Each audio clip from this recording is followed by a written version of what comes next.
తాజా వార్తలు, వార్తా కథనాల కోసం సబ్స్క్రైబ్ చేయండి స్వేచ్ఛ TV, freedom of voice. KCR గారు ముఖ్యమంత్రి అయిన తర్వాత ఎన్ని బై ఎలక్షన్లు అయితే జరిగినాయో ఆ బై ఎలక్షన్లలో ఎక్కడ కూడా డబ్బు పాత్ర కానీ,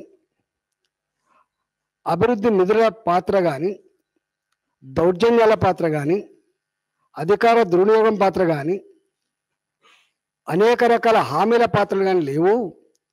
ఒక హుజరాబాద్లో ఈటల రాజేందర్ గారు, మునుగోడులో రాజగోపాల్ రెడ్డి గారు, వీళ్ళు చాలా అత్యంత ధనవంతులు. ఈ ధనవంతులు తెలంగాణ ప్రజల మీద ప్రజాస్వామ్యాన్ని అపహాస్యం చేస్తూ ధనాహంకారాన్ని, డబ్బు మదంతో మేమట ఇక్కడ ఓటర్లను ప్రలోభపెట్టే ప్రయత్నం చేస్తున్నటువంటి మాట. అవి మాట్లాడడానికి మరి ఆయన చదువుకున్నోడు, సంస్కారం ఉన్నట్టుగా మేము భావిస్తాం. కానీ ఈ చిల్లర మాటలకి కింద కామెంట్స్ వచ్చినాయి ఆయన మాట్లాడుతున్నప్పుడు.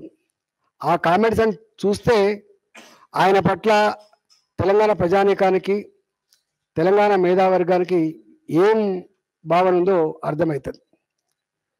మునుగోడులో మేము ఇవాళ చెప్తలేం. మునుగోడులో ఎలక్షన్స్ మొదలైనప్పుడు, మొదలు కాకముందే రాజీనామా చేస్తుందని చెప్పి వార్త రాగానే వీళ్ళు అక్కడ వాలిపోయింది మొత్తం. వీళ్ళ నాయకత్వం కానీ, ఇంటెలిజెన్స్ పోలీస్ వ్యవస్థ కానీ గ్రామాలకు పోయి సర్వే చేసుకున్నారు. వాళ్ళు సర్వే చేసుకుంటే గెలిచేటట్లు లేవు ఇక్కడ అని చెప్పి పసిగట్టుకొని ఏ దబ్బుడుకం పార్టీ, ఏ సూది పార్టీ, ఏ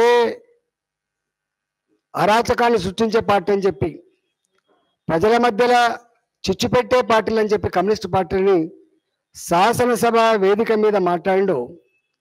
ఆ సిపిఐ పార్టీ, సిపిఎం పార్టీ వాళ్ళ కాళ్ళగాడికి పోయి వాళ్ళు బతిలాడుకొని వాళ్ళని ఏం చేస్తుండే మొత్తానికి 8.5 సంవత్సరాలుగా వాళ్ళు ఎన్నెన్ని సమస్యల మీద కలిసే ప్రయత్నం చేసినా కలవని ముఖ్యమంత్రి, అపాయింట్మెంట్ ఇవ్వని ముఖ్యమంత్రి, ప్రగతి భవన్లో అడుగు పెట్టని ముఖ్యమంత్రి, కమ్యూనిస్టు పార్టీలని తృణాలిన ముఖ్యమంత్రి స్వయంగా వారిని ప్రగతి భవన్ పిలిపించుకొని మంచిగా భోజనం పెట్టి ఏం గూడుపుటాన్ని చేసుకున్నాడో, వాళ్ళ గదో పట్టుకున్నాడా, వాళ్ళ చేతులు పట్టుకున్నాడా, వాళ్ళకి ఏం చేసిన మొత్తానికైతే ఆ పార్టీలని దగ్గర పెట్టుకున్నాడు.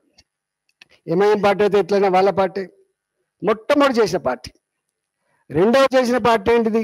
నీకు నిజంగానే గంత దమ్ముంటే, నిజంగానే ప్రజల మీద నీకు విశ్వాసం ఉంటే, గెలుస్తాననే ధైర్యం ఉంటే ఈ పని చేస్తాడు కాదు. అంటే అందితే జుట్టు లేకపోతే కాళ్ళు, అందితే జుట్టు లేకపోతే కాళ్ళు పట్టుకుంటడానికి సజీవ సాక్ష్యం ఇవాళ కమ్యూనిస్ట్ పార్టీతో దోస్తానా.